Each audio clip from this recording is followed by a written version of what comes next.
Peace. What's the word? What's happening, everybody? Give everybody a chance to tap in with the kid before we start building on the subject matter for the day. Feeling a little motivational, inspirational. So that's going to be the vibe for the day. Give y'all about 5 minutes to tap in with me. Let me know how y'all living and feeling on this wonderful Wednesday. Before we tap in, y'all see that subject matter, man. We tired of hearing people complain. Instead of complaining, it's time for you to come up with a plan, come up with a strategy. And that's what we building on today. So what's the word? Let me know how you living and feeling on this wonderful Wednesday before we dive into the subject matter, man. How everybody living, how everybody feeling. Tap in with the kid. Magic, peace, what's happening? Soul Flow, peace, what's happening? How y'all living and feeling on this wonderful Wednesday? What's the word? Like I say, we feeling a little motivational, inspirational, just feeling powerful. So we're going to pass that energy right along. TZ, peace, what's happening, my brother? Infinite Charms, peace, what's happening, my good sister? Beast by Bless, peace, what's happening? Hey, Jay, peace, what's happening? Oh, yeah, everything is peaceful, everything is smooth. CC, what's happening? LG, peace, what's happening? You know, I'm just tapping in with y'all, man, to give y'all this motivation while I'm feeling good, you know. Kurt, peace, what's happening? What's happening? You know me, I'm not too fond of people complaining without coming up with some solutions and things like that, you know. So here we are, letting you know or reminding you to stop all that complaining because it will not solve any problems, and instead come up with a plan or a strategy that will allow you to shift your circumstances or change your condition. That's the only way up out of that. Complaining is not going to dig you up out of this situation, dig you up out of that hole that you have placed yourself in. RTZ, you already know. I had my first smoothie earlier. You already know. You already know. Second smoothie going to be right after this joint. 2 smoothies a day. Been doing that every day for the past year or two, you know. 2 smoothies a day. We good. We are our own doctors and whatnot, you know. Y'all already know. Hey, Magic, there we go. The real peace. What's happening? What's the word? But yeah, come up with your strategy. Come up with your plan. You know, if you're not too fond of your circumstances, man, I do this all the time. Got to evaluate where I'm at. If I don't like where I'm at, it's time for me to do some things differently. Time for me to strategize. You know, we got to look at it in business terms. You know, when I was in school for business, man, you got to create a 5-year, 10-year, 15-year, 20-year plan. We got to apply that to our lives, fam. You got to create a 5-year plan for your life, a 10-year plan for your life, 15-year plan for your life. Create an exit strategy. You know what I'm saying? How you going to exit this thing? You know what I mean? Not life, but you know how you going to exit the workplace and all that type of good stuff. So you got to create this vision for yourself, man. You got to create that plan. Create that plan. Create that strategy. Stop freestyling, fam. Stop freestyling. Akuma, what you say? What to do when the ones around you violate the strategy? Create a strategy to remove them from your life. That's what you got to do. Notice I said create a strategy. Initially, I would have just said cut them off. But it might be somebody that's near and dear to you. So you got to create a strategy to remove that person or distance yourself from that person. It's all about your strategy. You know, instead of us reacting impulsively to that type of situation, you got to sit back and you got to think. You know, you got to think about how can I create distance between me and this person that's constantly violating my strategy? You know, how can I leave this person alone? How can I communicate to this person? If you want to communicate to this person, if you somebody like me, you gonna just cut the person off. You don't owe that person an explanation. But if you feel you owe that person an explanation or you want to give that person an explanation, then you got to figure out how you gonna word it. But somebody like me, man, if you violate my strategy, then I'm removing myself and I don't owe anybody an explanation for why I'm removing myself. They'll figure it out. When somebody violating you, when somebody bringing unnecessary energy, you know, and you remove yourself, they gonna figure it out. If not, it don't matter. It's, you know, it really don't matter at the end of the day. You violate my strategy. If you bring a negative energy to me on a consistent basis, I'm distancing myself, and I'm gonna leave it up to you to figure out why. I don't owe people an explanation, especially when you bring in toxic energy my way that I didn't ask for. I don't really owe you anything. I owe it to myself to remove myself from that situation.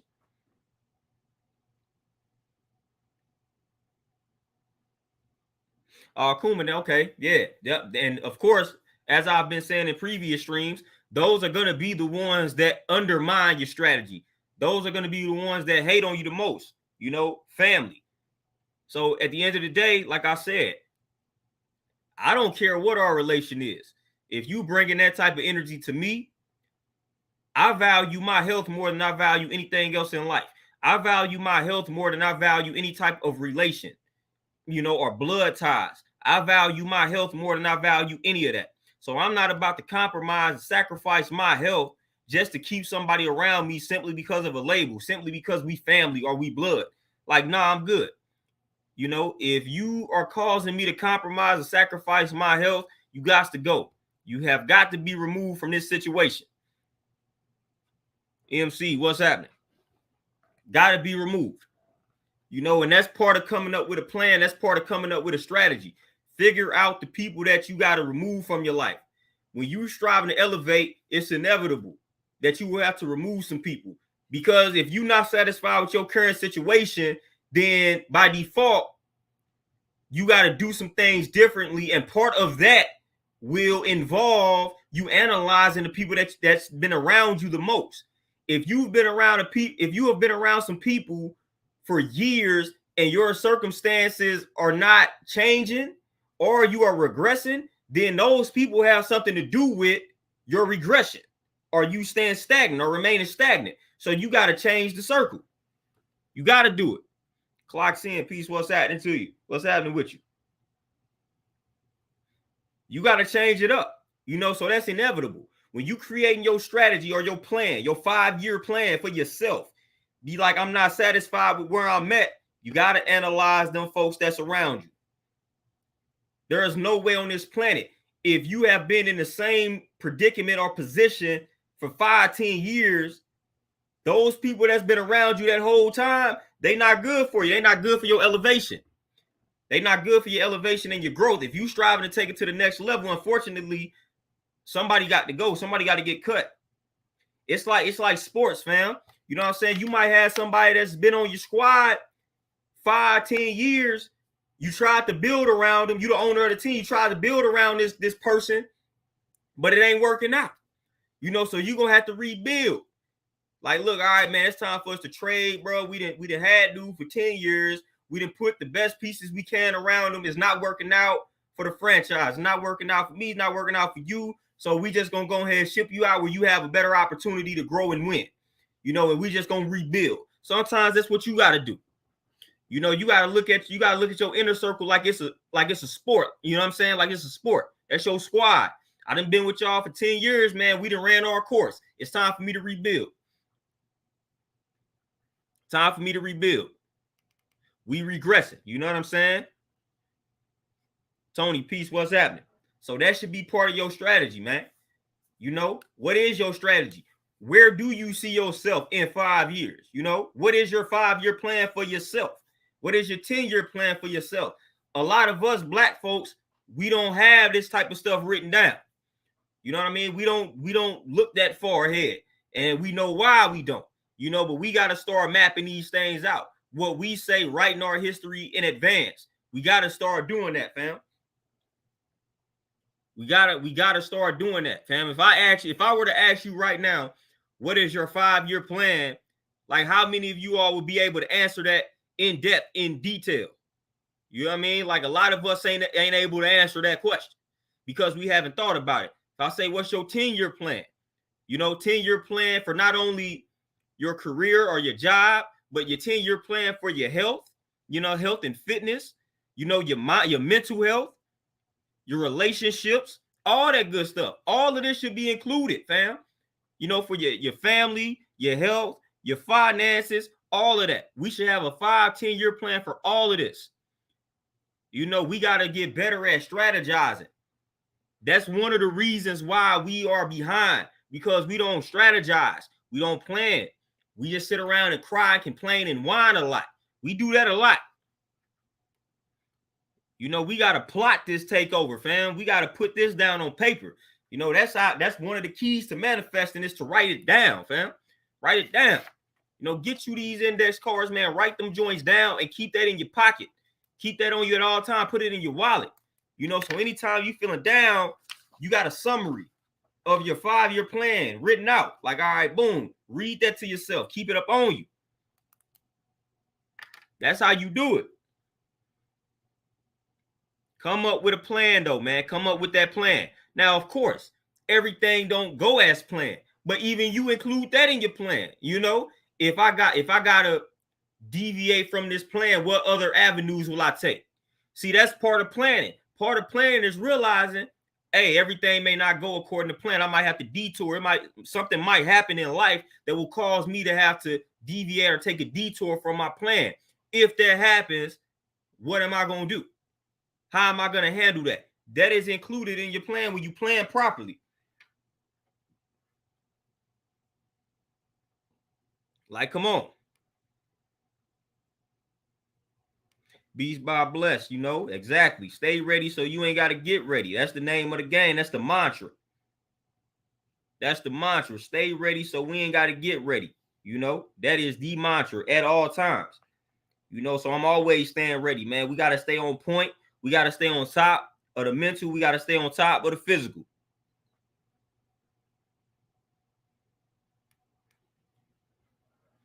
You know, for real, straight up. Straight up.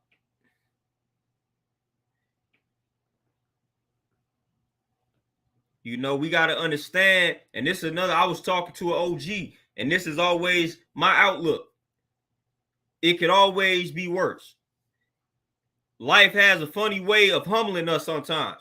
You know, so we start complaining about our problems, and then somebody come out the gate and hit you with something that's way worse than what you're dealing with, and it kind of humbles you, or at least it's supposed to.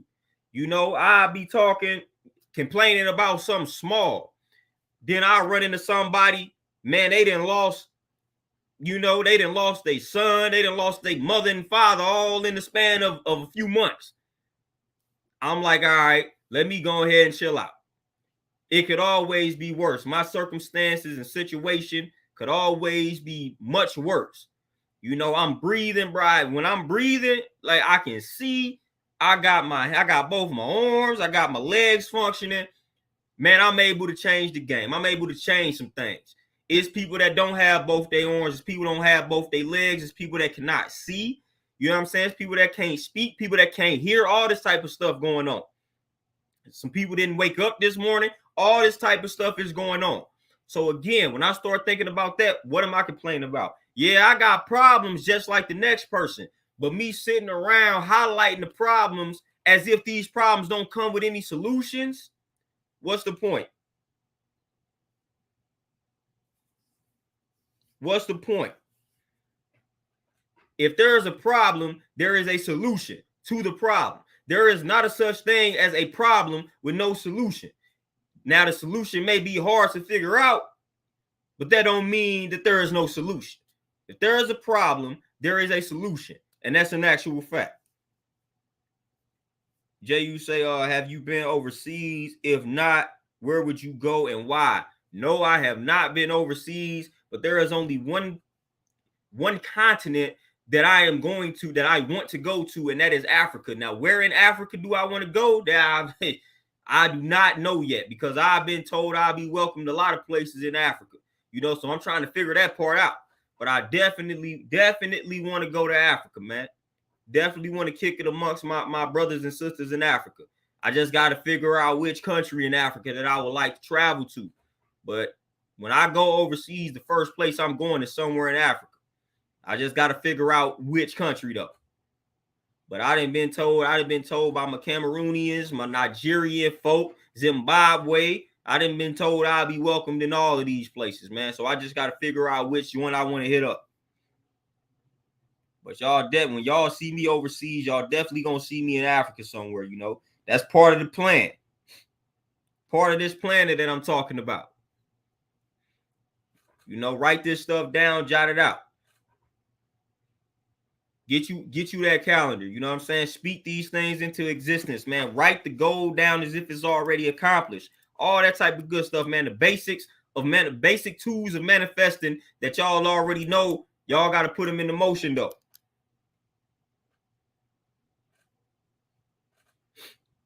Y'all got to put these things into motion.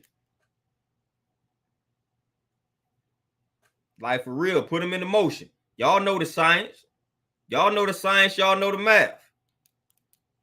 Y'all know the science. Y'all know the math. Put these things into motion and quit playing with your life. I don't know about y'all. I'm not one of those subscribe. Like, listen, in my world, for all I know, this is the only life I got. It's the only chance I got to leave my mark. This is the only chance I have to do what it is I need to do. You know? So I'm going to use this like this one shot. When they say live your life, like live every day like it's your last day, like I take that to heart. Live this life like it's your only life. Fam, like that's like we walking around, we living like we got 25 lives. Like we going to come back in the same body and form 9 to 10 times. Fam, no, you not. Even if you believe in some type of reincarnation, you still not going to come back in this form. You know what I'm saying? So, hey, utilize your time wisely. Stop wasting this time, fam. Time is flying. Man, I'm talking about, I be watching stuff, man, that came out when I was little. Like, you know what I'm saying? Like 95, 96, 97, 98. Mid to late 90s, early 2000s. And I feel like that stuff happened yesterday. Man, the year 2000, man, was 23 years ago, fam. Like, time is flying. I can recall some things from 2000 like it happened yesterday. Fam, that was a whole entire 23 years ago. Time is flying, man. So you got to stop playing. Stop wasting time. Stop playing with your life. Lindell, my brother, peace. Appreciate that donation for sure. Says, what kills me, bro, is when you move on from something toxic, people want to say you're acting funny, not knowing your exact state of mind. Oh, yeah, and the only reason they say you are acting funny is, once again, that self-hate. Matter of fact, what Nas say, what's the quote? That hatred is confused admiration. So they really admire what you're doing. They admire your strength to cut people off and move on from toxic situations because they don't have the strength yet. You know, so they really admire you, but they mask it off as some hatred. But that hatred is confused admiration. You know, so they really admire what you did. You know, when you move on from something toxic and them people say you acting funny, they really admire what you're doing. They wish they could do that. They wish they could move on from something that's toxic, you know? So unfortunately, they express it as hatred, you know, but that's really admiration. They admire you. Like, man, my goodness, man, Lindell it was a toxic situation and Lindell cut him right on off. Man, you acting funny. Nah, what they really saying is, man, I wish I could do that. I wish I could do it.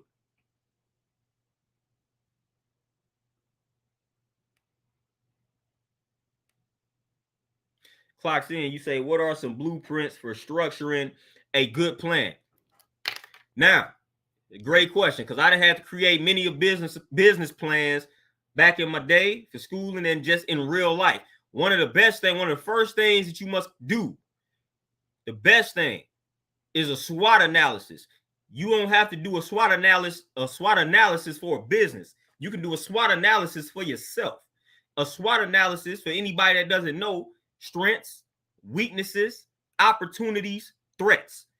You need to do this SWOT analysis for self. What are your strengths? What are your weaknesses? Where do you have the most opportunities to flourish? Where are your biggest threats in life? Man, I'm telling you, take a SWOT analysis and apply it to a relationship. Like if you are planning on dating and things like that, create a SWOT analysis before you start dating. All right, what are your strengths? Boom, you got your strengths down. Boom, what are your weaknesses? So I'm gonna tell you what the first two did. You have highlighted your strengths and weaknesses in regards to a relationship.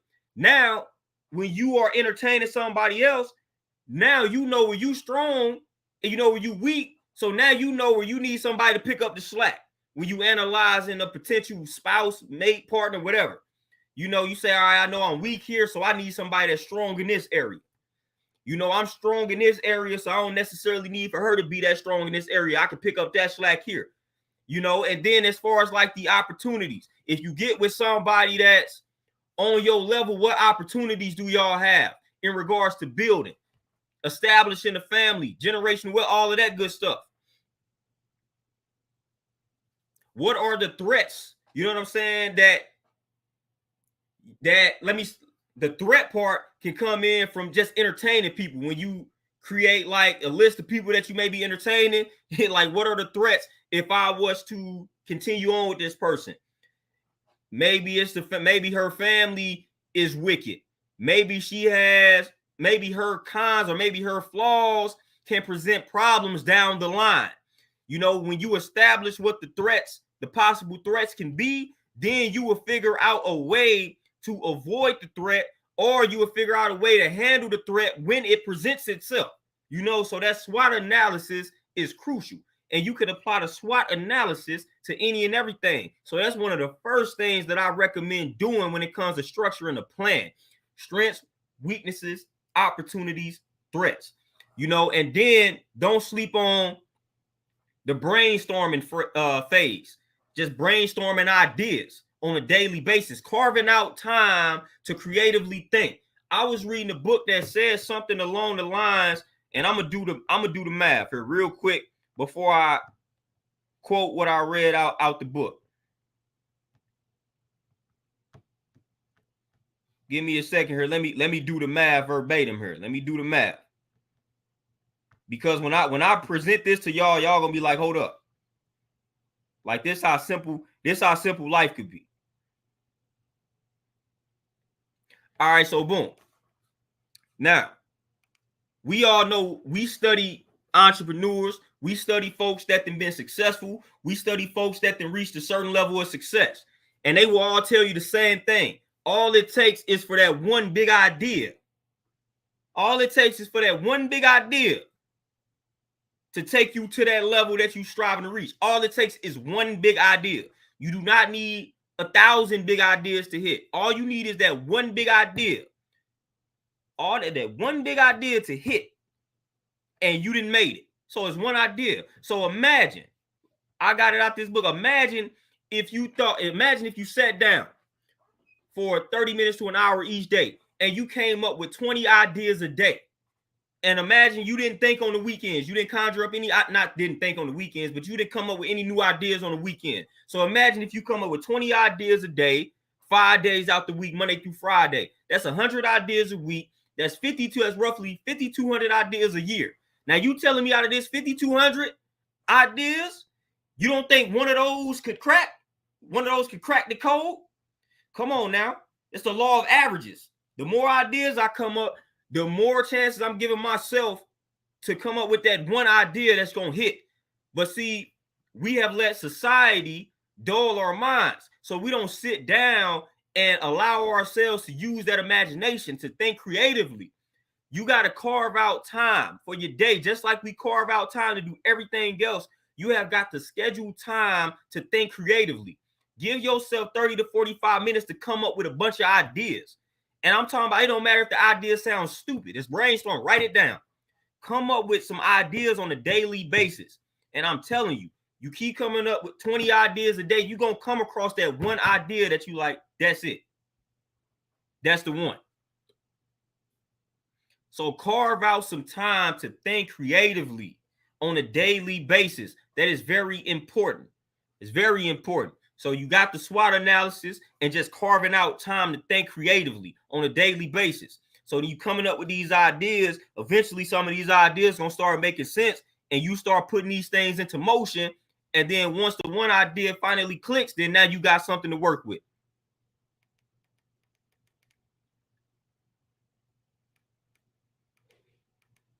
Now you got something to work with.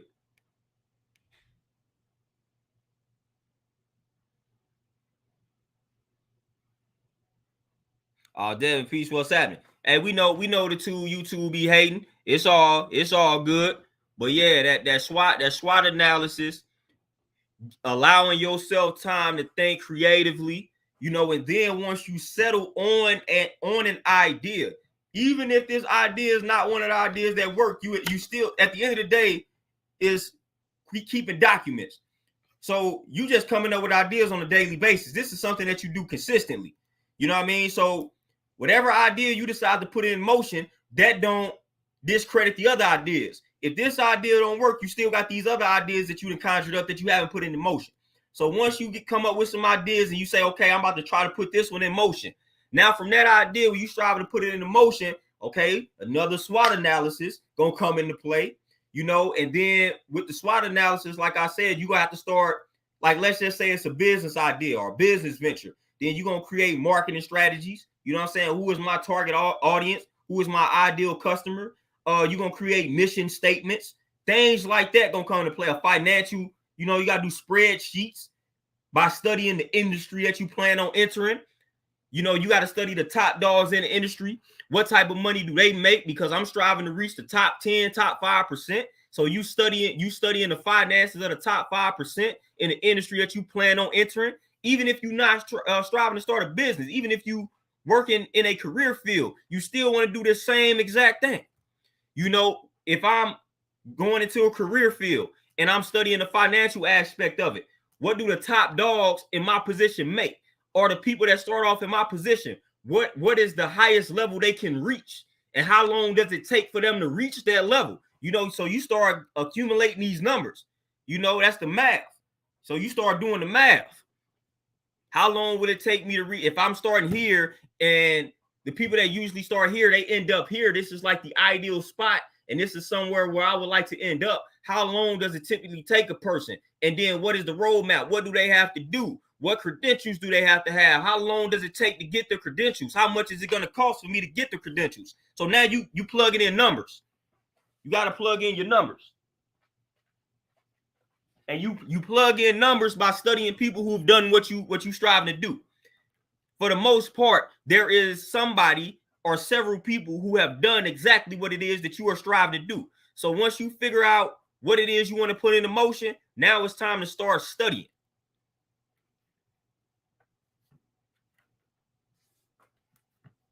You got to start studying. You study people, study the folks who've done or who are doing what it is you strive to do. Like straight up, study. You know, there's not whatever it is you striving on doing. Whatever it is you striving on doing, I guarantee you that there's somebody that you can study. You know, what they would call an apprenticeship. That's how they used to roll back in the day. You know, that's how they used to roll back in the day. When you was a young bull, we value apprenticeship. So you studied underneath somebody. You worked underneath the person. You know, you learned the craft by studying underneath the person who is doing what it is that you will be doing. You know, so that's how you got to do it. So ain't nothing new under the sun. Got to do the same thing. Now we can just do things virtually without us having to actually work underneath somebody, even though we can still do that. You know, but you just got to find somebody you can study or find a select few people that you can study that's doing what you're trying to do. And that's reaching a level of success that you would like to reach. Then you say, okay, and all right, this is what they doing. This is their formula. Then you put your own spin to it. That's how you do it. But you got to come up with them ideas, fam. Come up with them ideas, man. Brainstorm every day. You shouldn't go a day without thinking creatively for yourself. You know, that helps the brain. You know, that helps the mind. That keeps it sharp. You know, that prevents the chances of you coming down with dementia and Alzheimer's. Allow yourself to think creatively. Use your imagination on a day-to-day basis. Do not let the imagination go to waste. Do not allow society to dull your mind, because that is what society is striving to do to us. You know, so we can't be doing that. Can't fall for that. Can't fall for that, man. I'm thinking creatively every day. I keep, you know what I'm saying? I keep notebooks, all this type of stuff around me. I keep journals, notebooks, all this stuff around me, because when I come up with an idea, I got to jot it down. Got to jot it down. How many times have you come up with an idea, come up with something clever, forgot to jot it down, then forgot it? Like I got my gym bag right here, man. I keep two journals. I got two journals in there, man. I stay with it. I stay ready. You know, man, I never, listen, as busy as we be, man, when you come up with something that's clever, man, you got to write that down instantly or you're going to forget it. You're going to forget it. Chaz, Peace, what's happening? CEO, what's happening? Like, you going to forget. You know, I know I ain't the only one. I'll be somewhere, man, I think of something that was just dope. A great idea. And I'm like, all right, I'm going to write it down when I get back to the crib. Get back to the crib, try my hardest to think about it and forgot it. Because I done got distracted and sidetracked with a million other different things.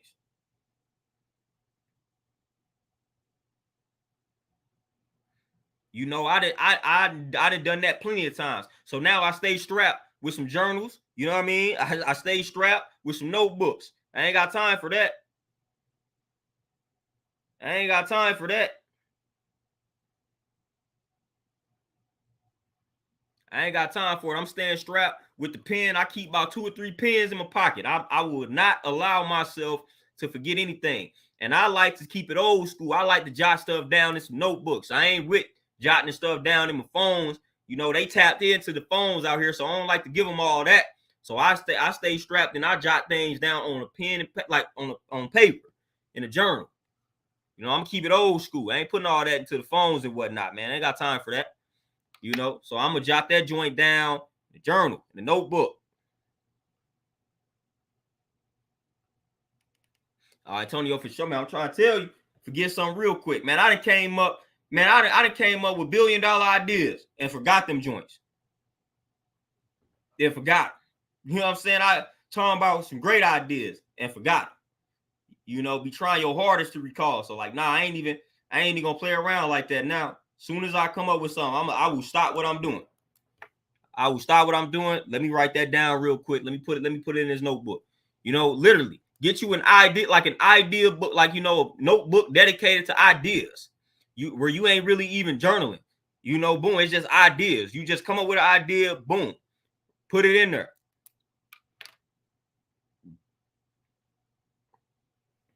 Like that, that's how you gotta move like that, fam. Gotta move like that. Outside of setting time aside to think creatively, you know what I mean? Like, you know how it is. Sometimes you come up with that idea at a random time, you know, so you gotta make sure you jotting them ideas down. Make sure you keep a notebook specifically dedicated to your ideas. All it takes is for one idea, fam. All you need is for one idea to crack the code. That's all you need. So again, 20 ideas a day, 5 days a week. It's 100 ideas a week, roughly 5,200 ideas a year.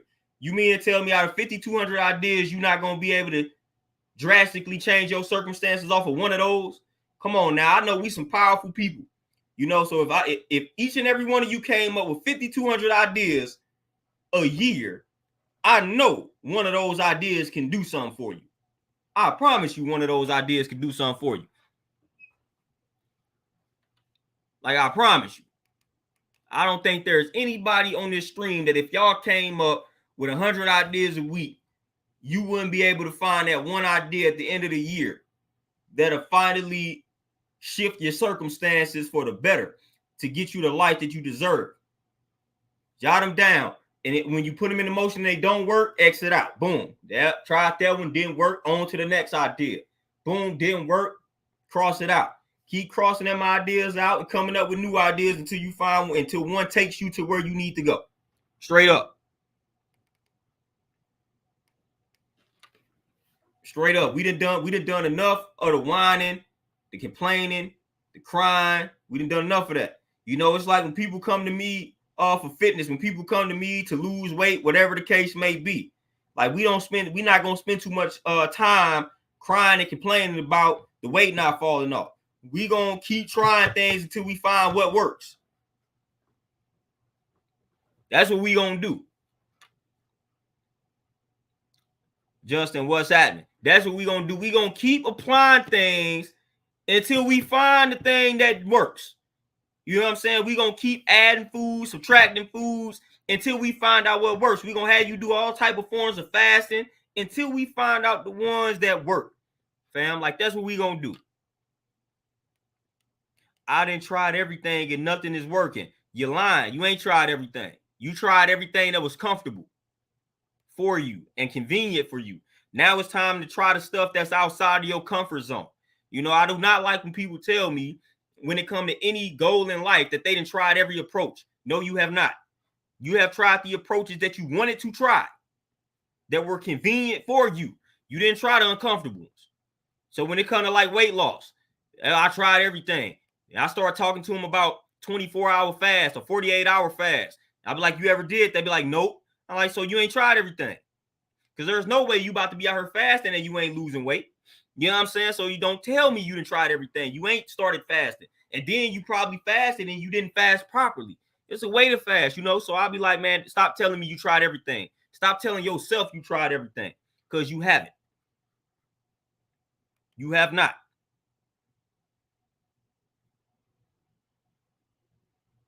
Hey, Chaz, I'm trying to tell you, I got so many notebooks behind me, it's crazy. Now, you got to keep them notebooks on you. Keep them notebooks on you. Have a notebook for any and everything. I ain't lying to you. You got a notebook for affirmations. You know, got a notebook for ideas. Got a notebook for actual notes. You know what I mean? Got a notebook for everything. Got a notebook for my health and fitness journey. Notebooks for everything. You name it. Got a notebook for my business journey, business endeavors. Got a notebook for everything. Notebook for my finances. That's how you got to do it. Notebook for everything.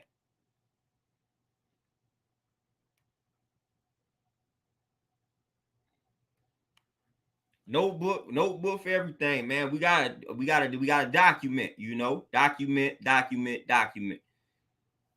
Like straight up, you know. So I keep some on deck. Stay ready, as we said, so we ain't got to be getting ready, because we know how tedious getting ready can be. So if you already ready for it, it's all good. It's all good, man. But I all that complain, especially when people be complaining and they know what they need to do or they know what they haven't been doing. You know, when you know you ain't been doing right and exact, when you know you've been being lazy, when you know you haven't been putting forth the effort, then when I hear somebody like that crying and whining, like, I don't have any sympathy. You know what I mean? Because you know that you haven't been putting forth your best effort. So what are you whining and crying about? Nobody want to hear that. So I don't do too well with whining and crying. I don't do too well with that, like, at all. I just don't. You know, at the end of the day, like I said, for one, it drains the person that you whining and crying to consistently or repeatedly. It drains them and it drains you. You know, it's not going to elevate you and get you out of that condition. You know, yeah, release those emotions. Cool. It's one thing to release emotions and vent, but it's another thing to stay stuck on those emotions and in that vent mode. No, you got to transcend above and beyond vent mode, and you got to start putting in work. Get into put in work mode. Davila, peace, what's happening? JR, yeah, exactly. We got to take action. Now, this new breed of man, they may not take the best action, you know, but the old school, you know, era of men and those that were raised by the old school era of men, we taking action. But hey, the new breed is getting different out here.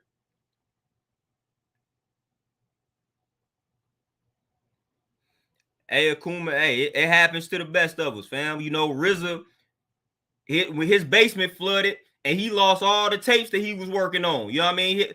He lost all the tapes, so he had to get back into the lab. You know, it happens to the best of us. Sometimes you gotta lose. Hey, sometimes you gotta lose that stuff so you can come back and create something better. You know, that's what RZA did. You know, basement flooded, lost all the tapes that he was working on that he had finished and completed, and he had to remake them joints. And look what, and the rest is history. Lindell, you say, do you see yourself getting back in the studio in the future? Hey, for sure. I feel like I got too much talent in that regards not to get back in that thing eventually and do something. Way too much talent. You know, I'm not going to allow it to go to waste. You know, clocks in, there you go. Matter of fact, I got a little cousin. He want me to manage him musically. You know what I'm saying? Like, and that's big to me. Little cousin. I'm like, man, he reached out to me. He want me to kind of manage him in his music career. So you know how that go. I got to get a young bull some information. You know, I got to let him know these young dudes are all out here rapping about this. You be different. You rap about that. Yeah, y'all already know what that is I'm talking about. You know. So I like to see that, man. We got young. I like to see the young folks that's paying attention to the dudes or the men that's not out here on that BS and they reaching out. I'm trying to tell you, the youth be out here, man. The youth be out here tapping into some of us righteous folks. It's some young bulls out here that know they need that proper guidance and they watching. You know, we think they not watching and listening, but it's a lot of them that's out here watching and listening, and they tapped in. You know, and they hit you up on the back end like, man, I heard what you talking about. Whoopty whoop, man, I ain't got no father figure. They be doing all that. They be reaching out on the back end, and that, hey, that's respect.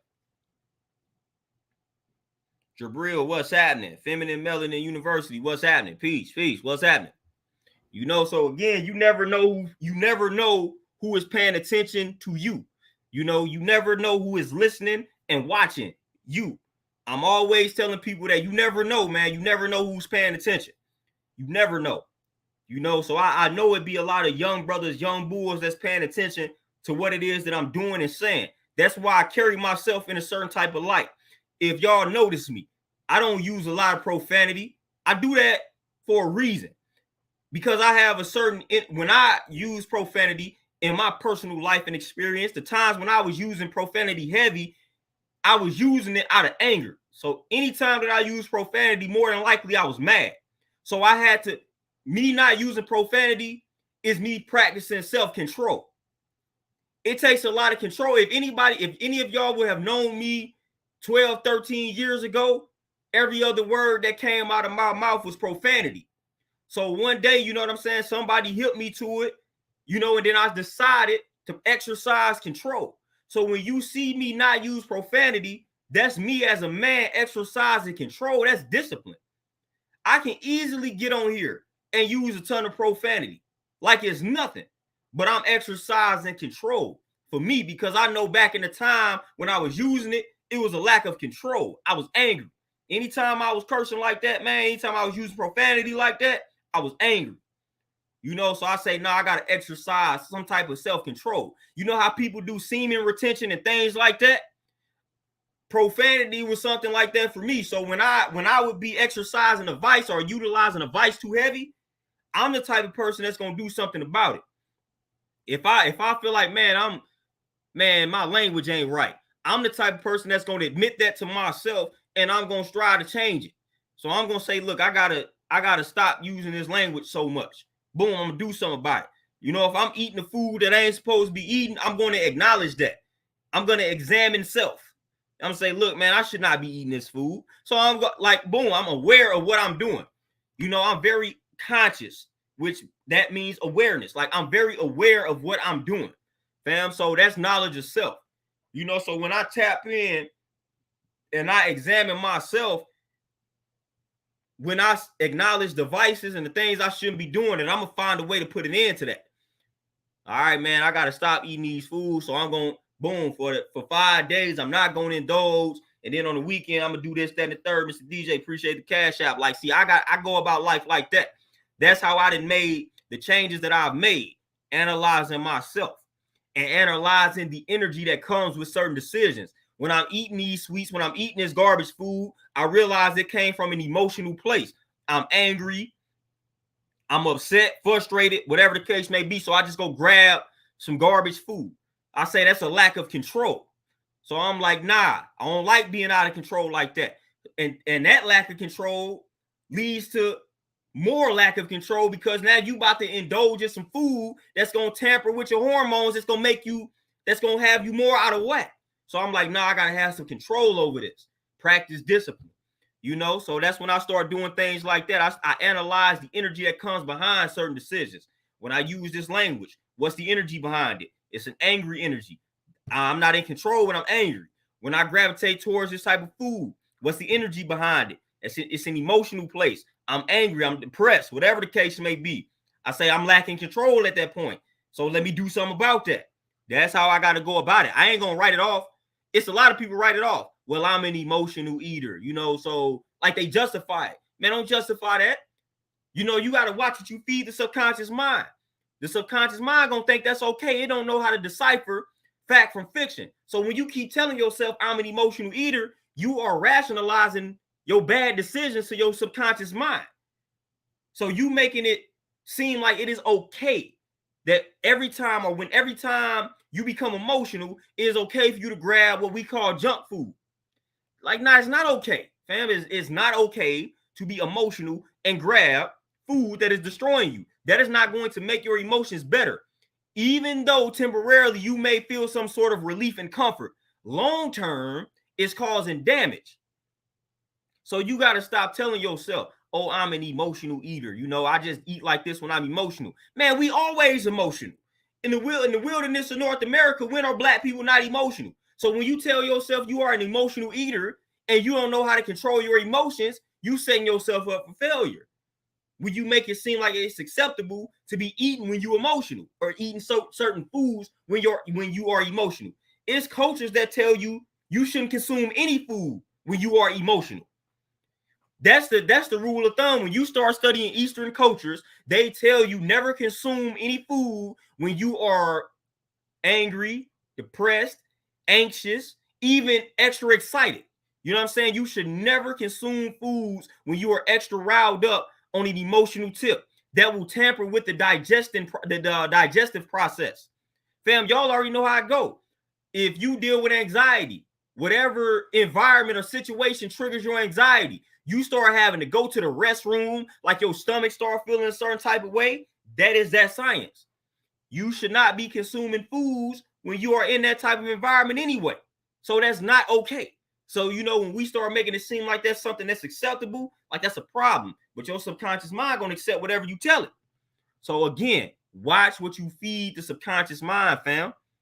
We gotta watch what we feed it. Jazz, peace. What's happening?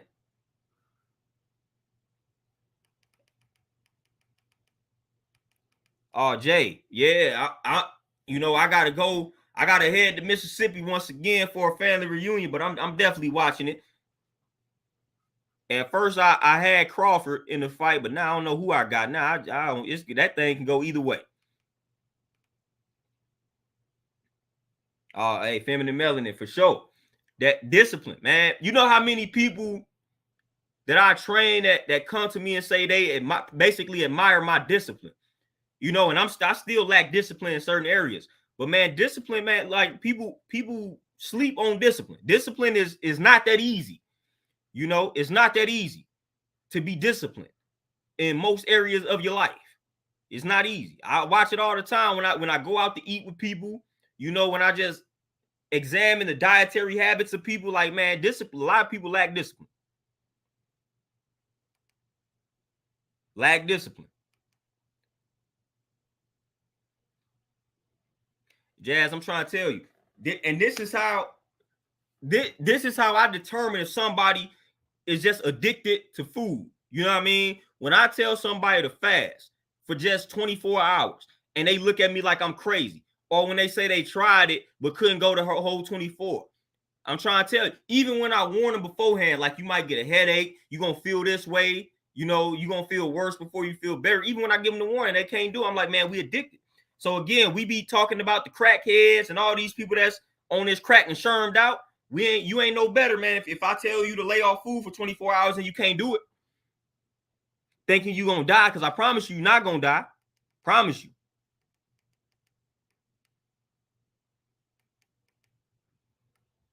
Promise you, you're not going to die if you don't eat for 24 hours. You're not going to die if you don't eat for 48 hours.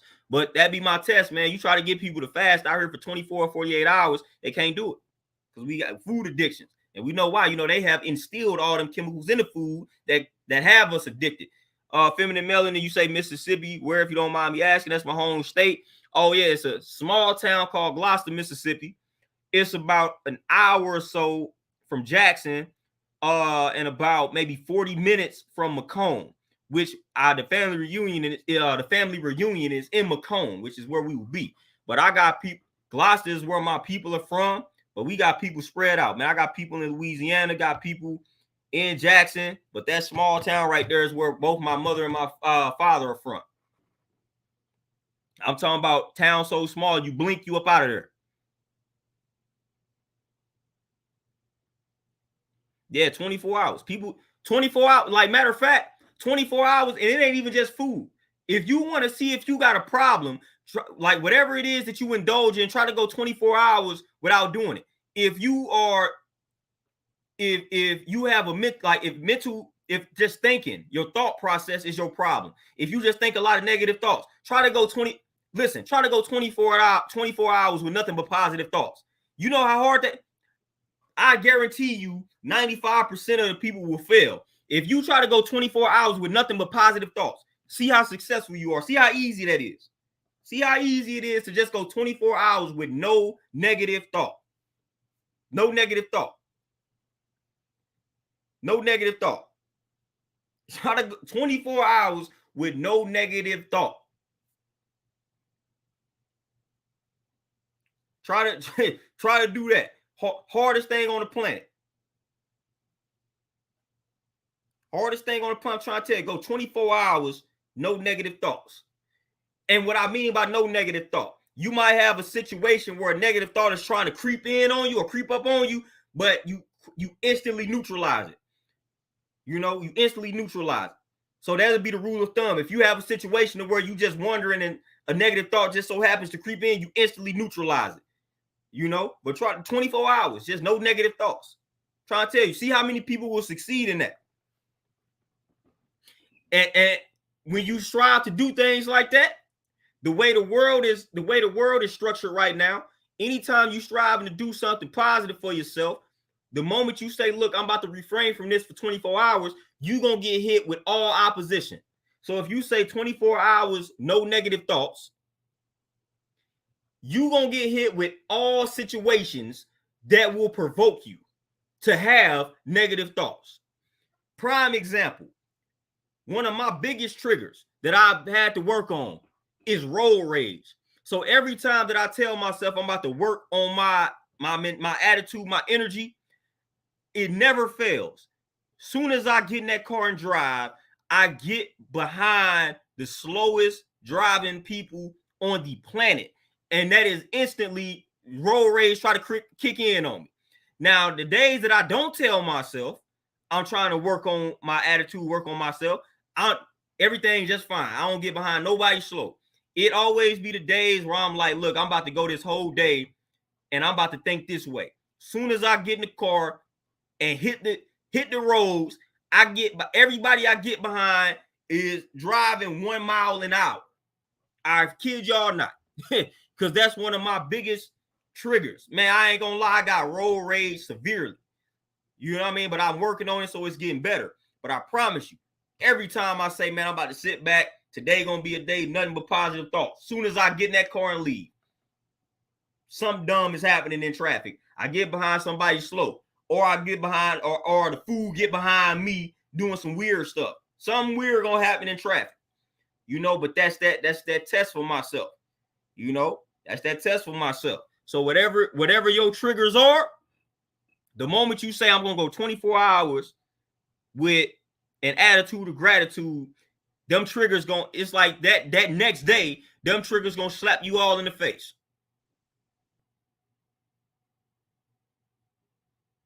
Them triggers gonna slap you right in the face. Whatever your triggers are, they're gonna smack you right in the face. Soon as you say today gonna be a day with nothing but gratitude and this, that, and the third, every trigger that you have will slap you right in the face. It's almost funny how that happens.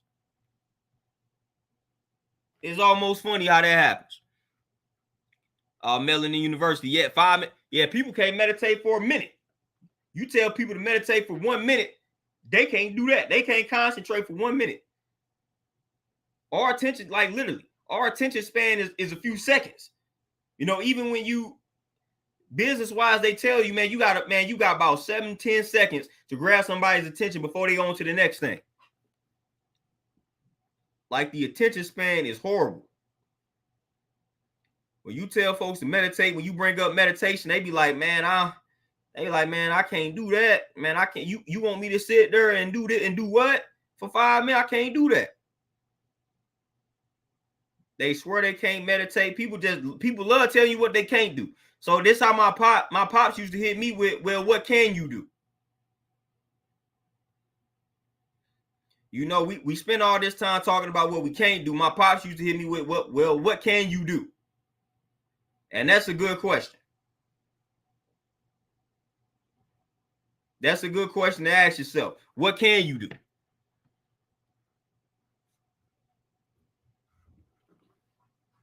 What can you do? Zaru, yeah, hey, external and internal for sure. You know, and that's why I say it's hard.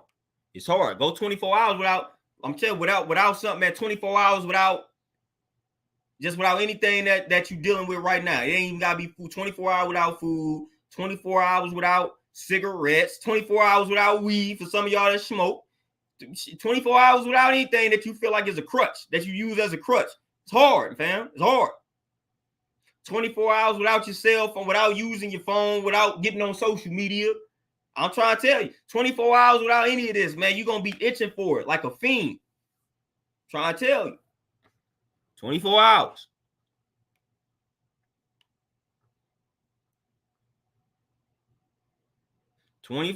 Whatever it is, whatever you feel like is distracting you the most and holding you back the most, go 24 hours. 24 hours. If you got somebody that you've been communicating with on a daily basis, and that person is holding you back, 24 hours. I ain't talking to this person. 24 hours. I ain't dealing with them. Or if I have to deal with them, like if we in the same crib, then it ain't gonna be nothing negative and toxic on my end.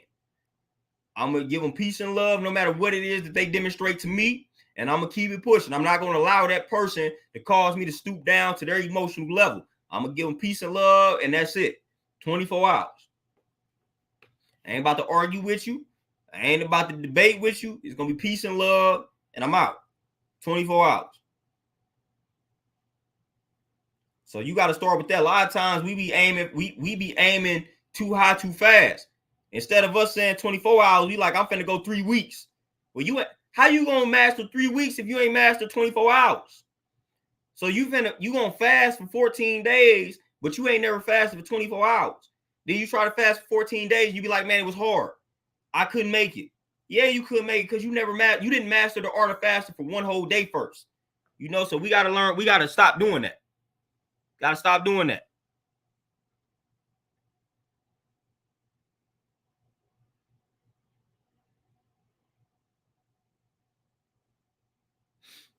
Yeah, man. Yeah, 3. Yep.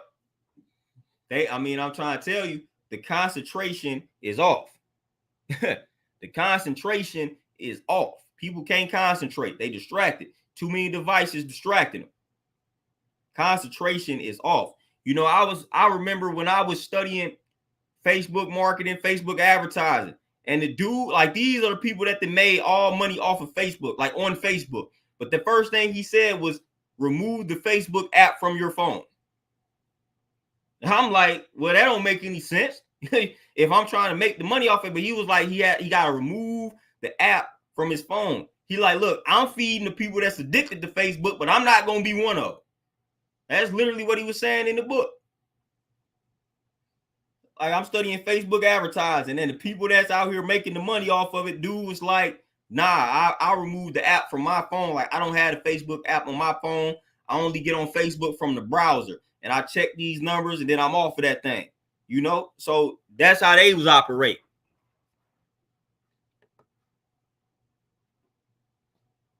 Hey, IBR 20. I'm telling 24 hours.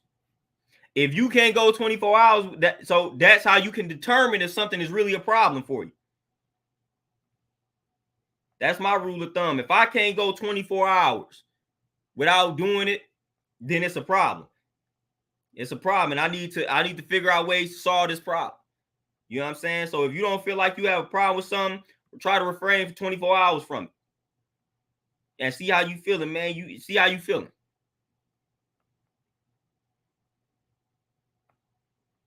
Or if you're trying to get a grip on something, 24 hours, you know, to recalibrate. Like, man, all right, I'm about to go 24 hours, man. I'm about to go 24 hours out this, man. This food been having a hold on me. Let me go 24 hours. Let me just do 24 hours. And then a lot of times, man, I done had people fast. They done did 24-hour fast. The people that have successfully did it, and they do that enough times, then they like, man, I could go 32 hours. Then they eventually be able to fast for 2 days, man. It's baby steps. Baby steps. You mastering fasting for 24. Then once the 24 becomes simple, now you might hit a 30 joint. Then like, all right, 30. Now I might hit 35. Gradual steps. Next thing you know, you able to fast for 2 days and it's nothing. Gradual steps. Like I said, we be aiming for the stars right out the gate. Like, don't stop doing that. 24, just aiming for the stars right out the gate. I ain't never done ate right in my life. And I'm waking up today saying I'm about to stop eating all the foods that's causing a problem. You know you're not. And I keep it real with folks. I keep it real. I'm not going to lie to you. See, I ain't going to sugarcoat it. I ain't about to tell you, oh, you can do whatever it is you say you want. Nope. Listen, if you wake up tomorrow and say you about to cold turkey all these foods that's been holding you back, I promise you 99% of the time you're going to fail. You got to go about that in an intelligent manner, fam. Do not wake up one day and say, oh, I'm about to go vegan. And you ain't laid off dairy. You ain't laid off nothing. You eat everything. That ain't going to work, fam. You going to do that for 2 or 3 days, if that, and then be like, this ain't working. So don't even go about it like that, fam. Baby steps. If you do not take baby steps, you will fail 99% of the time. And I'm telling you that. I'm being honest with you. I ain't going to sugarcoat it. I ain't going to tell you, hey, wake up tomorrow and decide it. Nope, don't do that. Don't do it. Gradual steps. It's the best way to do all of this. Baby steps. Baby steps, fam. Baby steps.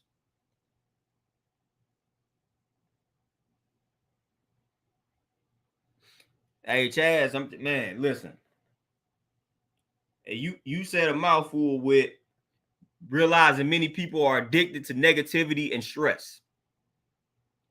People are literally addicted to negativity and stress. Like that, I mean, they are addicted to it. They are addicted to toxicity. When you start looking at somebody and you be like, why won't you leave a toxic situation? It's because they are addicted to toxic situations. Like, they are toxic and they are addicted to toxic situations. So you looking at them like, you fool, why don't you leave? It's because they don't want to leave. They like it. Intermittent 24, you say, so you don't eat eggs or fish, just sometimes no meat at all ever? No. Yeah, I don't eat eggs nor fish. And I experience, so this is what I did. I never really ate fish to begin with back in the day. I mean, I would eat it if it was, prepared and cooked, but I never was a big fish eater. So that wasn't really nothing for me to give up. Back in the day when you was a young boy, we had to eat tuna, tuna sandwiches and all that. Y'all know how it is growing up in that life. But yeah, I never was a big fish eater anyway. Chicken was my thing. I ain't even gonna lie, chicken, and I ate the swine heavy back in the day, man. The bacon and all that, pork chops, man, that was my groove. I was eating all of that. But with the eggs, I experimented. So if you want to know if something is bad for you, one of the ways to test it, like, this is how they determine if something causing an allergy within you. What you do is you remove a food for probably about 2 or 3 weeks, maybe a month. And then you add the food back to your regimen. If your body responds negatively to it, that food is a problem. I did that with eggs. I stopped eating eggs for a minute because I was vegetarian. So I was eating cheese, I was eating dairy and eggs. People don't understand egg is not dairy. But I was eating dairy and eggs, and I got to the point where it was mainly just eggs. I was like, man, I still don't feel right. So I stopped eating the egg for maybe like a month or so, or some weeks. I forgot how long it was. And then I reintroduced the egg back into my diet. I'm telling you, I feel like I was about to have a heart attack the moment I consumed the egg. Like, my arteries felt clogged instantly. So I said, never again am I eating eggs. So if you want to know if a food is really bad for you, stop eating it for about a month and reintroduce it. If your body responds negatively to it, that food is a problem. And that's what my body did to the eggs, man. My body said, nah, don't eat this no more. Like, you was doing good not eating this, don't do it. Yeah, Jazz. Hey, and it's crazy. It's crazy that peace is boring to people. Like, that's crazy. But that's what it is. It's reality. And that's most people. Most people look at peace as boring. Like, they see a peaceful person and say that's a boring person. Wow. You know, to them, toxicity is entertainment. Peace is not entertainment for them. You know, I'm entertained by my peace, so I'm good. But for the most part, toxic or toxicity or negativity is entertainment. That's how we have that's how they have dished it and supplied it to us. Entertainment, toxicity, drama sells, sex sells, controversy sells. Boom. So that's what we want in our real lives. We want controversy, drama, sex, because all that sells. So we want that in our real life. That's entertainment. Enter mid 24. You say I can never get past 2 days vegan. I feel much better when I eat meat again. Oh, it's a big science behind that. I could break that down in the video, but that's normal though. It doesn't necessarily mean that you going vegan was causing a problem. More than likely, when you stop eating the meat, went vegan for 2 days, you just wasn't properly supplying yourself with what you were missing by eliminating the meat. And it more than likely was probably iron, and you probably wasn't consuming enough protein out the gate. But that's normal. When people transition from veganism, from eating meat to going vegan, you're going to feel worse before you feel better. And it's going to take time for your body to adapt and adjust. I was sick. I had diarrhea, everything. Man, I got sick, like actual fevers and things like that. Night sweats, everything. Like, it's called the healing crisis. And a lot of times when you do go back to eating the meat, you will feel better. It's almost like the pain pill, you know? When you haven't experiencing pain and you take this pill, it suppresses the symptom. You know, it suppresses the symptom instantly. That don't necessarily mean that it's good for you.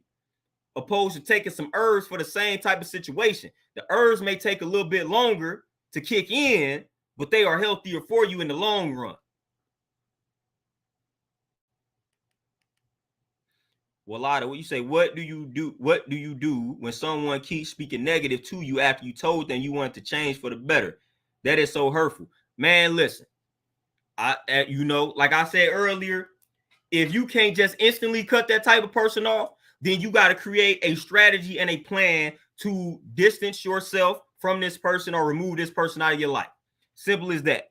Because at that point, now you're dealing with a disrespectful person.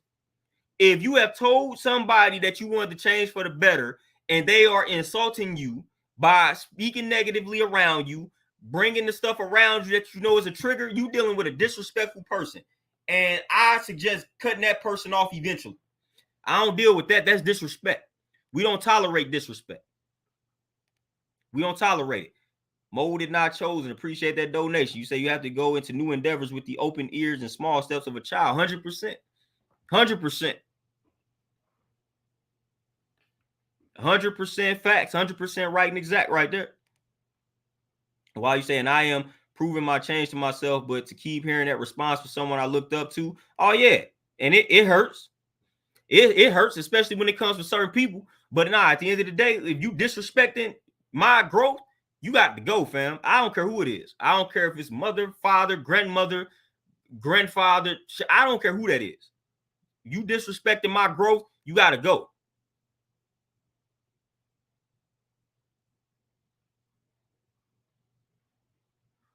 Oh, a lot of, and that's just the person that they don't understand your vision, and it's not their and look at that, man. We got the fans tapped in out here, man. I'm sitting here chilling at my little speakers and just came on randomly. That's the fans tapped in, man. I'm up here talking and my speaker just randomly comes on. Yep, y'all know how that go. But no, well, like, yeah, that's a person that they just don't see the vision, and it's not their vision to see. You know, I understood that way back in the game when I had a bunch of massive plans and I'm sharing these plans with people and they like, nah, they doubt. But that's because they just don't understand the vision. And it's not their vision to understand. It's not their vision to understand. It's not their vision to see. So I'm gonna keep it pushing. As long as I believe in the vision, that's all that matters. I don't need anybody else to co-sign my vision because it's my vision. It's not theirs. So I don't need anybody else to co-sign it. If you want to co-sign it, cool. If not, I'm still gonna put it into motion anyway because I believe in this vision. You know, I'm not about to allow anybody else to supply some doubt in my life because that'll mess you up. You don't need that energy. You don't need that energy, fam. You don't need it. But yeah, man, my speaker joints just randomly came on. Y'all know how it go. Y'all know how that go, man. Y'all probably heard that, man. Boys just start talking. Like, man, I ain't turn this thing on. Come on now.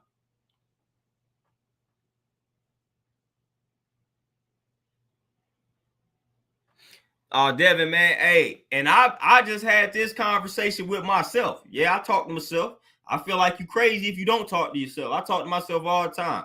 In the morning when I'm driving to the gym, I have conversations with myself. I don't even play no music. I might have a conversation with myself or I drive in silence. That's how I do that. Or I might hit some affirmations, whatever I feel like doing. But I have conversations with myself. And that's where I'm at with it, getting out of my comfort zone. I mean, me doing this is out of my comfort zone for the most part. But, man, I'm constantly striving to make myself more uncomfortable, you know, because that's when you really grow. You know, if I master these uncomfortable environments, I done already mastered my comfortable environments. So when I master these environments that make me uncomfortable, there is no stopping me, you know, but the only way for me to master these environments is to place myself in them. So I got to consistently place myself in uncomfortable environments. So I got to go speaking engagements. You know, I got to speak to people publicly. I got to place myself amongst large crowds. These are things that I'm not too comfortable in, like doing, you know, so I just got to do them and can't think about it. Because the moment I think about it, I'm going to overthink, you know, and I'm going to be up out of there. Like, for real. You know what I'm saying? So I just put myself in them environments and don't even think about it. Just go, just do it. If it's trash, it's trash, whatever. You know how many successful people out it, like how many successful writers out of study and their first books was garbage. You know, the first paragraph or two that they wrote, garbage. You know how many public speakers out and studied and they first speech, they garbage, getting booed. You know, Lauryn Hill getting booed at the Apollo, like Michael Jordan getting cut from the freshman basketball team. Like, man, come on. All them stories, I'm tapped in. You know, so you just got to go out. You just got to go out there head first and just do it, man. Got to do it. Don't think about it. Whatever is out of your comfort zone and you trying to grow in that area, put yourself in, sign up for it. You know, if you doing music, sign up for an open mic. Just go do it. Man, just go to that open mic and speak. You know, do something. Spit your poetry, spit your rap. Who cares if they boo you? Just go do it, though. The more times you do it, you allowing yourself to master and perfect that craft. But just you got to go out there and do it, though. I'll be like, man, I ain't go, because I'm telling you, every time I will talk myself out of all of that. I will talk myself out of something so fast, it's ridiculous. You know, so I'm like, nah, man, I ain't going to even do that. You know, I'm just going to sign up for it. I'm just going to do it. I ain't going to think about it. I ain't going to think about the days leading up to it. You know how the anxiety do you. When you got to do something that's out of your comfort zone, you know, the week prior, man, all you can do is think about it. Like, all you doing is think about, like, man, I don't want to do this. Man, I don't want to speak. Man, I don't want to tap into this. I don't want to go to this function. Like, that's how I end up talking myself out of something. You know, when I tell somebody I'm going to do something, go somewhere, that whole week before, man, that anxiety will kick in on me. And all I can do is just think about it. Man, and think about how much I don't want to do it. Like, man, I told this person I'm going to this event. It's going to be all these people there, man. I do not want to fool with all these people. It's on Monday. It's Monday, the event on Sunday. And I'm thinking about it on Monday. Like, man, can't be doing that. Can't be doing it. Because I'm telling you, I will talk myself out of something in 5 seconds. And I'll make it sound good. Like, man, it's going to be too many people there. You know, don't nothing good ever come out. This many people being, all right, I'm good. I'm convinced. Hey, IBR for sure, 100%. Akuma, man, you got a chance to, going forward, and that's what you do. Chaz, I'm trying to tell you, people might look at you weird. Like when I'm working out, I be talking to the weights and everything. You know, people be laughing at me when I be saying, man, lightweight, light work. Man, that I'm telling you, that get me through that workout though. I tell the weight, like, man, it's lightweight, it's light work, and I push right on through it. So people laughing or people be thinking that's a joke. I'm trying to tell you, psychologically, that work. Y'all done seen me lift some heavy weight. Man, I talk to that weight. All right, man, this ain't nothing. It's light. And there it is.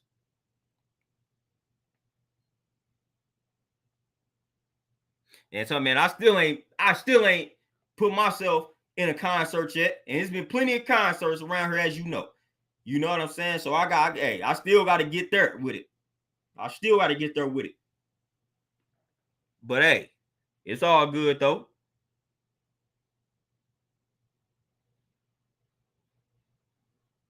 It's all good though. I'm gonna get there with it though.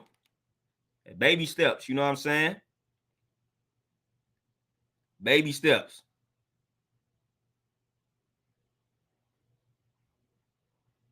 Oh, DeMonte, I'm trying to tell you, man. I would think if I agree to do something a month from now, I might spend a whole month thinking about how much I don't want to do what I just agreed to because of what may come with it. I'm telling you, man, that you ain't real. So now my whole thing is, man, do it. That like don't think about it. Don't even think about it. Oh yeah, Devin, they stare at you like you crazy, but it's like it is what it is. Yeah, Tony, that's where I got it from. You lightweight, baby, like he had the look, you know, his voice, but that I got that from Ronnie Cole, and I took it and I started doing it, and I tell all my clients that it was lightweight, light work, easy. You know, no workout is hard. It's all easy. I don't care how much you don't feel like doing it. You know, I tell them it's easy, it's light work, it's lightweight. And I be trying to embed that in their subconscious mind. Sooner or later, they may realize, they may understand what I'm doing. They will understand the science behind that.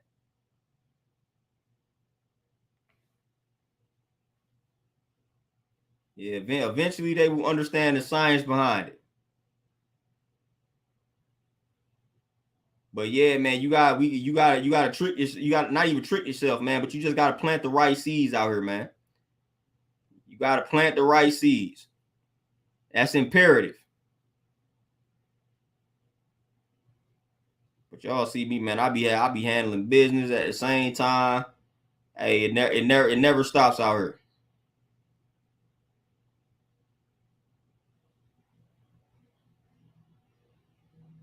Business never stops. We always handling business. I'll tell you, hey, for sure. Hey, it's a few people that, hey, if they ever come, I know I'm tapping into the concert.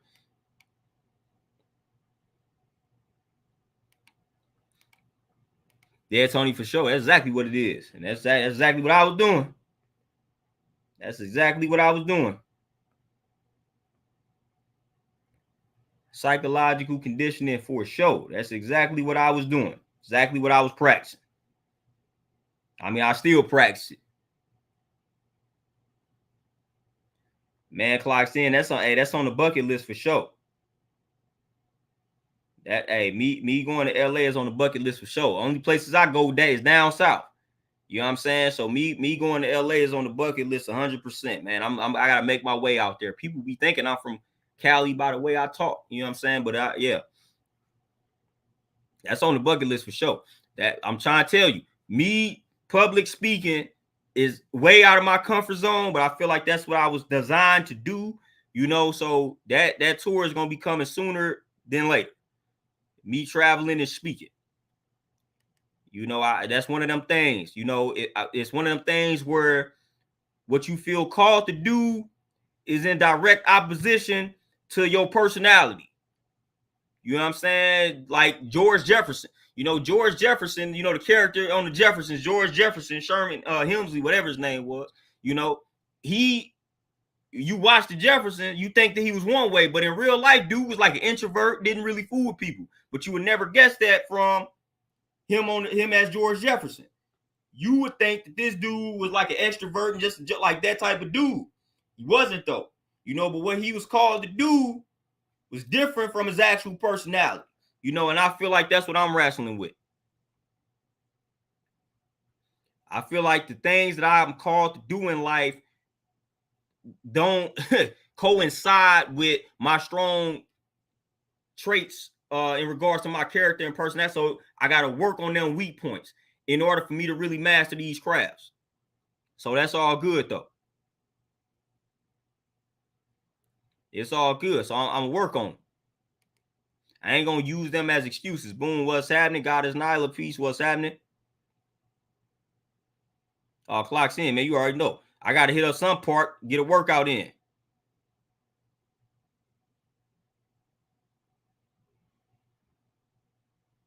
Yeah, I'm hitting up all the park. Whenever I come to y'all city to work out, I'm gonna be at the park nearest you. You know, I'm gonna be at the park because working out is one thing I'm gonna do no matter where I'm at. What my man said in the song, get it in anywhere in the park free of charge. You know, they call me God body because my body is, man, come on. My body is the God. My arm, my leg, arm, head is like that's the song right there. You know, back on my regiment.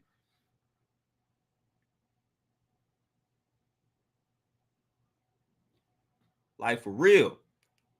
But man, I'm trying to tell you, I know I ain't the only one that the areas where you like the thing that you feel like you called to do, devotion, whatever you want to call it, it don't match your personality traits or your strong traits in regards to your personality. All that means is it's some things you got to work on.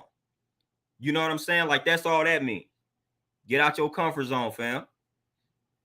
I feel like I can flourish as a public speaker, but I have like I'm clashing with that and me being an introvert, not liking crowds of people. So all that means is, man, you need to master this thing with crowds of people and speaking in public. Master that, fam. Because this is what you this is your thing. Don't run from it.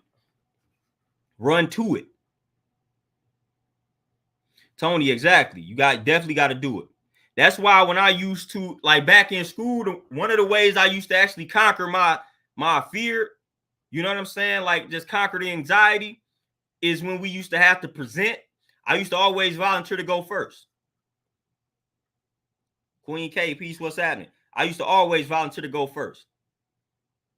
Like every time. And for the most part, I used to get the better grades simply because I went first. You know, they were like, man, you wasn't able to sit back and look at how other people did theirs. You went first. So I get just off the benefit, off the strength of me going first. I used to get a good grade just because I had the heart to go first. But I used to go first just so I can get that A, just so I can face that anxiety, get it out the way. Like, let me just go first. I'm going to get this on over with. Let's get it.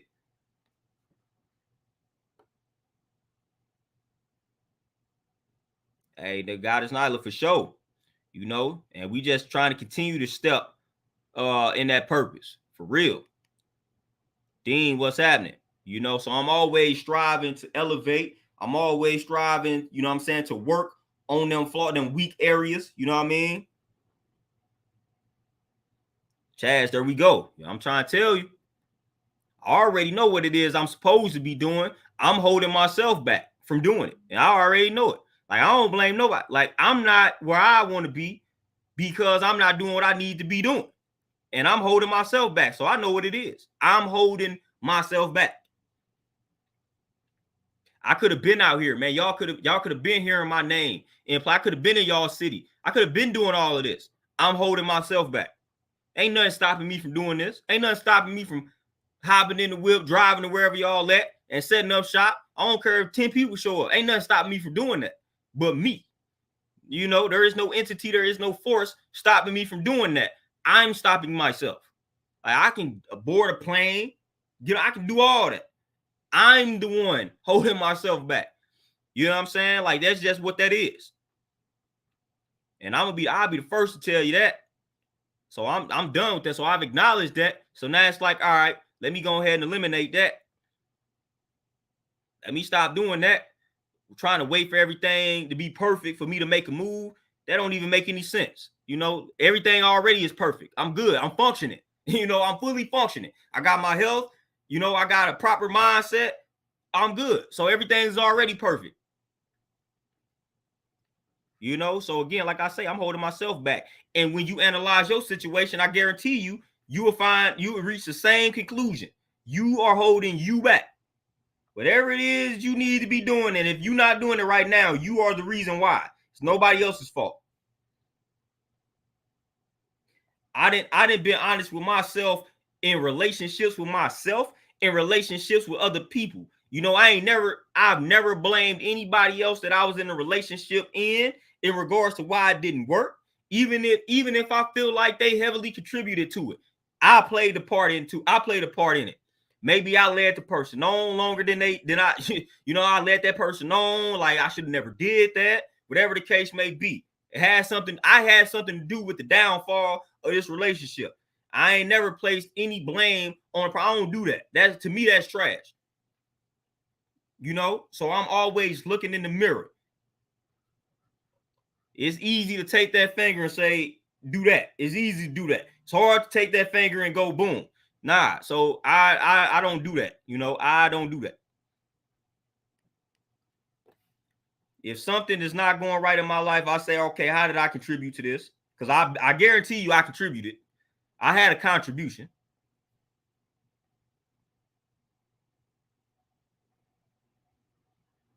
Like I promise you I contributed to something. I promise you. You know, so I'm always holding myself accountable. I'm always looking in the mirror. I'm always examining myself. You know, you ain't gonna never too much hear me blaming anybody. I may acknowledge somebody's role, but at the end of the day, I'm going to acknowledge my role in the situation as well. You know, so anything that's happening to you in your life, you are not exempt from why it is happening. You play a role in everything that's going on in your life right now, good and or bad. You're not exempt from why these things are happening to you. And that's just a fact. You know, so you must realize that and you must do something about that. If you tired of your life moving in a certain direction, if you feel like you attracted nothing but whatever the case may be, it ain't these people's fault. It ain't the people that you in a relationship with or that you keep getting in relationship with. It ain't their fault. It's your fault. Look in that mirror. Look in that mirror. That's what we keep calling accountability. Look in that mirror, fam. Where are you going wrong? You need to work on your discernment. You know, you need to work on your decision making.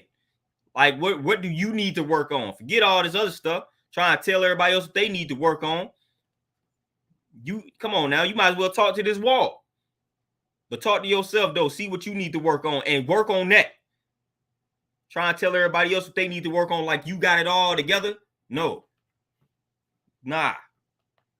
I guarantee you none of us got it all together completely 100%. Never. We all got areas where we can improve. We all got areas where we can grow. And that's just a fact. But y'all, with that being said, man, I got to tap out. I got to head back to this gym. I got to make this second smoothie for the day. Y'all know how I do it, 2 smoothies a day. You know, if you try and keep the so-called doctor way, I guarantee you 2 smoothies a day will do it.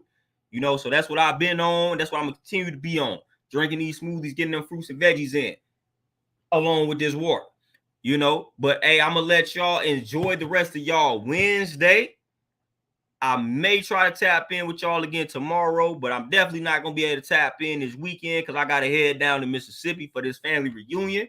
So if I don't tap in with y'all tomorrow, next chance that I'm going to have to tap in with y'all will be Monday when I get back from Mississippi. So it is what it is. If I don't tap in, I'm going to definitely provide y'all with some uploads. Y'all know how that go. So be on the lookout either way. I'm out, y'all. Appreciate the donations, cash outs, all the love, man. It's always peace chopping it up with y'all. Y'all be easy out here. Stay healthy. Peace.